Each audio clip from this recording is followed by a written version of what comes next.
చంద్రబాబు ప్రశాంత్ కిషోర్ భేటీపై సెటైర్లు వేశారు మాజీ మంత్రి కొడాలి నాని.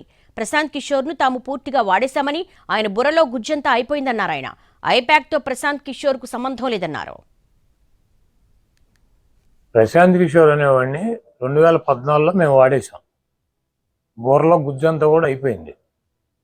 చంద్రబాబు లాగా ఒట్టిపోయిన గీతలాగా ఆయన్ని తీసుకెళ్ళి మళ్ళీ ఇప్పుడు ప్రశాంత్ కిషోర్ని తీసుకెళ్ళి పెట్టుకుని వ్యూహకర్త అంటాడు. మేము వ్యూహకర్తగా పెట్టుకున్నప్పుడేమో ఆడేవాడు బీహార్ నుంచి వచ్చాడు తమ్ముళ్ళు అన్న ఏం పీకుతాడు, మనకన్నా గొప్ప వాళ్ళు ఎవడో నీ ప్రపంచంలో ఉన్నారో తమ్ముళ్ళు అని చెప్పి ప్రశాంత్ కిషోర్ గురించి మాట్లాడాడు. అవుట్డేటెడ్ పొలిటీషియన్ అనమాట. అయిపోయినప్పుడు 2019లో వాడేసి తీసుకొచ్చి ఇప్పుడు 2024లో వాడదాం అనుకుంటున్నాడు.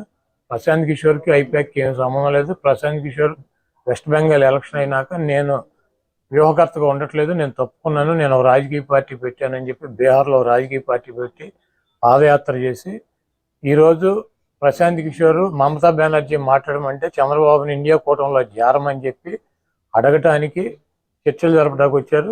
చంద్రబాబు నాయుడు ఒక పక్కన పవన్ కళ్యాణ్ని పెట్టి ఒక పీకేని పెట్టి బీజేపీతో చర్చలు జరుపుతున్నాడు, ఇంకో పీకేని పెట్టి అటు ఇండియా కూటమి మమతా బెనర్జీ కాంగ్రెస్తో చర్చలు జరుపుతున్నాడు. చంద్రబాబు నాయుడికి రెండు కళ్ళ సిద్ధాంతం. ఎవడు అధికారంలోకి వస్తాడు చంద్రబాబుకి అర్థం కావట్లా. కేంద్రంలో బీజేపీ వస్తుందా కాంగ్రెస్ వస్తుందా ఎవడొస్తాడు అన్నది కన్ఫ్యూజన్లో ఉన్నాడు. కాబట్టి వీళ్ళు కాకపోతే వాళ్ళు కాకపోతే వీళ్ళు ఇతర పీకేలను పెట్టుకున్నాడు. ఒక పీకేనేమో బీజేపీతో మాట్లాడుతూ ఉంటాడు, ఇంకో పీకేనేమో కాంగ్రెస్ ఇండియా కూటమితో మాట్లాడుతూ ఉంటాడు. ప్రశాంత్ కిషోర్ అనేవాడిని 2014లో మేము వాడేశాం. బుర్రలో గుజ్జంతా కూడా అయిపోయింది. చంద్రబాబు లాగా ఒట్టిపోయిన గీతలాగా ఆయన్ని తీసుకెళ్ళి మళ్ళీ ఇప్పుడు ప్రశాంత్ కిషోర్ని తీసుకెళ్ళి పెట్టుకుని వ్యూహకర్త అంటాడు.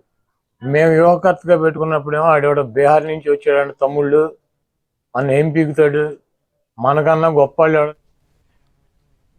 మర్యాదపూర్వకంగానే చంద్రబాబును కలిశానన్నారు ప్రశాంత్ కిషోర్. చంద్రబాబు సీనియర్ నాయకుడని, అందుకే వచ్చి కలిశానని చెప్పారు.